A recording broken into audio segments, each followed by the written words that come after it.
Welcome back to जागो लाहौर। जनाब, अब कुछ बात कर लेते हैं हमारे रोज़मर्रा के मामूलात के हवाले से, और दीन इस्लाम हमें इस हवाले से क्या तालीमात देता है उसके ऊपर रोशनी हमने डालनी है। और आज ज़रा हमने बात करनी है जनाब, परेशानी की हालत में या बीमारी की हालत में हमें किस तरह के वज़ाइफ करने चाहिए, या फिर अगर कोई परेशानी आती है या कोई बीमारी आती है तो उसका क्या मतलब होता है। बहुत से लोग कहते हैं कि जी अगर आपके ऊपर कोई बीमारी आ गई है तो इसका मतलब है कि अल्लाह पाक आपके जो है ना वो गुनाह माफ़ कर देता है, उसमें ज़्यादा से ज़्यादा ज़िक्र अज़कार करना चाहिए, दुआएं करनी चाहिए। फिर कुछ लोग कहते हैं जी परेशानी आती है, आपका इम्तिहान लेने के लिए आती है, आपका सब्र चेक करने के लिए आती है। तो इसमें कितनी हक़ाइक़ है, और अगर इस तरह की सिचुएशन आ जाती है कोई बीमारी की या फिर परेशानी मुसीबत की, तो उसमें हमें क्या करना चाहिए। कुरान मजीद या हुज़ूर पाक सल्लल्लाहु अलैहि वसल्लम की ज़िंदगी से हमें क्या तालीमात मिलती हैं, उसके ऊपर हमने बात करनी है। हमारे साथ हाफिज़ शफीकुर रहमान साहब मौजूद हैं स्टूडियोज़ में, और साथ ही साथ डॉक्टर पीर तारिक शरीफज़ादा साहब ने भी हमें ज्वाइन किया है। आप दोनों को खुश आमदीद कहते हैं जागो लाहौर में। पीर साहब, आप ही से आगाज़ करूँगी। जिस तरह मैंने बात की कि बीमारी और परेशानी आ जाती है तो मुख्तलिफ़ जो है ना वो नुक्ते उठाए जाते हैं, मुख्तलिफ माइंडसेट्स हैं। कुछ कहते हैं जी आपका इम्तिहान लेने के लिए आती है बीमारियाँ या फिर परेशानी, कुछ कहते हैं जी आपके गुनाह झड़ जाते हैं जब आप बीमारी या परेशानी में मुब्तला होते हैं। तो क्या हकीकत है इसकी? बिस्मिल्लाह रब्बी मोहम्मद करीम अलैहिस्सलातु तस्लीम। सबसे पहले तो यादावरी का शुक्रिया, और यकीनन ये भी हमारे रोज़मर्रा के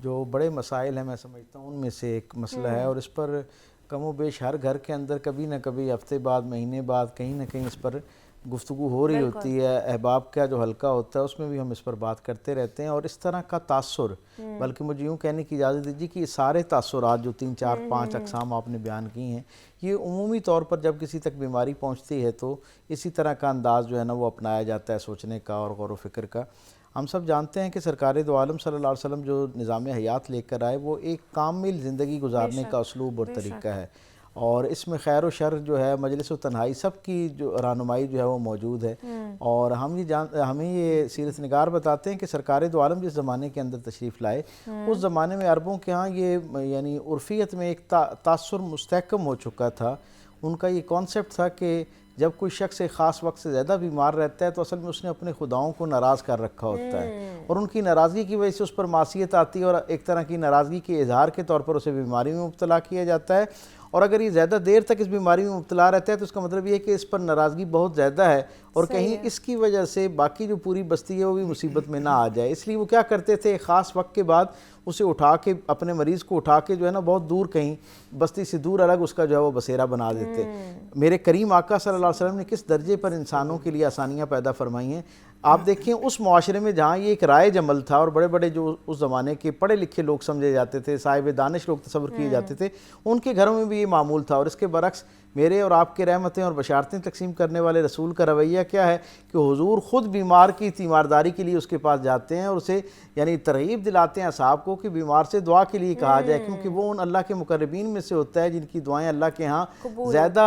रहमत भरे अंदाज में कबूल की जा रही होती हैं। तो सबसे पहले तो हमें ये होना चाहिए, एक बंदा मोमिन के जहन में तो ये ख्याल कभी आ ही नहीं सकता, इसलिए कि वो ये जानता है, इस रात से वाकिफ़ है, उसकी ईमानियात का हिस्सा है कि खैर भी अल्लाह का तख्लीक करदा है और शर और मुसीबत परेशानी जो है वो भी अल्लाह का तख्लीक करदा एक निज़ाम है। ये कैसे हो सकता है कि अल्लाह के इज़्न के बगैर कोई मुसीबत, मासियत, परेशानी मेरी ज़िंदगी के अंदर दाखिल हो। जनाब अली करमल्लाहु वजहुल करीम से किसी शख्स ने पूछा कि जब मुझ पर बीमारी आती है, मुसीबत, मुशक्क़त आती है, तो मुझे कैसे पता चले कि ये मुझ पर अल्लाह की नाराज़गी है या मेरे लिए कोई राहत, अल्लाह इसके लिए इसमें से कोई राहत की सबील निकालना चाहता है, कोई मेरी तरक्की दर्जात का ज़रिया बन सकता है। तो जनाब अली करमल्लाहु वजहुल करीम ने फरमाया कि अगर कोई शख्स बीमारी पर सब्र करता है और उसे मिन जाने बल्ला तसव्वुर करता है, यानी दो अहम बातें हैं, एक सब्र भी करना है और उसे मिन जाने बल्ला समझना है। हमारे यहाँ मुआशरे में ये बड़ा अलमी है, ज़रा सा कोई बंदा बीमार होता जाए तो पहला जो तासुर हमारे ज़हन में जाता है वो यही जाता है कि जी फलां की किस अमल की सबब मुझे ये हो चुका है। तो सरकार जनाब अली करमल्लाहु वजहुल करीम क्या फरमाते हैं कि पहला ये कि वो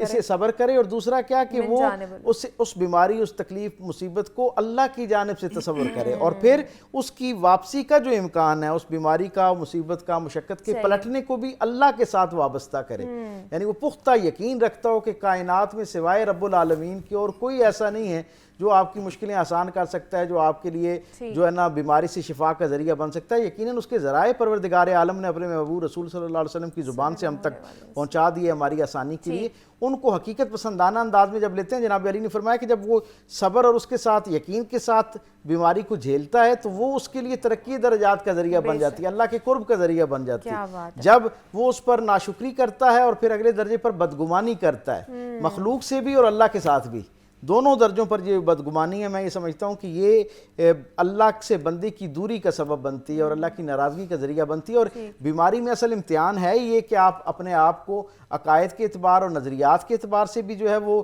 آپ راسخ العقیدہ رہیں, اور اپنے رویوں میں بھی آپ کے ہاں جو ہے نا وہ ہوتا ہے. ہم دیکھتے ہیں اکثر ایسی گمان پیدا کر لیا جاتا ہے کہ ہمارا فلاں رشتہ دار یا فلاں جاننے والے نے یہ کر دیا, وہ عیادت کے لیے بھی آیا ہوتا ہے, اس کے فرشتوں کو بھی نہیں پتا ہوتا, اور ہم منہ بنا کے اس سے بچنے کی کوشش کر رہے ہوتے ہیں, اس سے اپنے آپ کو بچانے کی کوشش کر رہے ہوتے ہیں. تو معاشرے میں ان صحیح رویوں کی طرف جو ہے وہ پیش قدمی ہونی چاہیے اور اصلاح ہونی چاہیے. بالکل ایسے ہی ہے کہ ہر چیز کو یہ جادو ٹونے سے نہ جوڑا کریں. کچھ یہ جو مصیبتیں پریشانیاں جس طرح پیر صاحب نے بھی کہا کہ ان کو اللہ کی طرف سے سمجھا کریں کہ یہ اللہ ہی ہمیں اس مصیبت میں اس پریشانی میں ڈالنے والا ہے اور وہی ادھر سے نکالنے والا بھی ہے. میں حافظ صاحب کی طرف جاؤں گی. شفیق صاحب, بیماری یا پریشانی بے شک آتی ہے اور یہ ایک نیچرل فینومینا ہے, ہر کوئی اس سے پریشان بھی ہوتا ہے, بیمار بھی ہوتا ہے, لیکن اس سے بچنے کے لیے کوئی وظائف ہوں گے, کوئی پڑھائی ہوگی جو رسول پاک صلی اللہ علیہ وآلہ وسلم بھی کرتے ہوں گے, قرآن مجید میں بھی ہمیں بتائی گئی ہوں گی اس کی تعلیمات. تو وہ کیا ہیں جو وظائف مؤثر سمجھے جاتے ہیں اس کے حوالے سے؟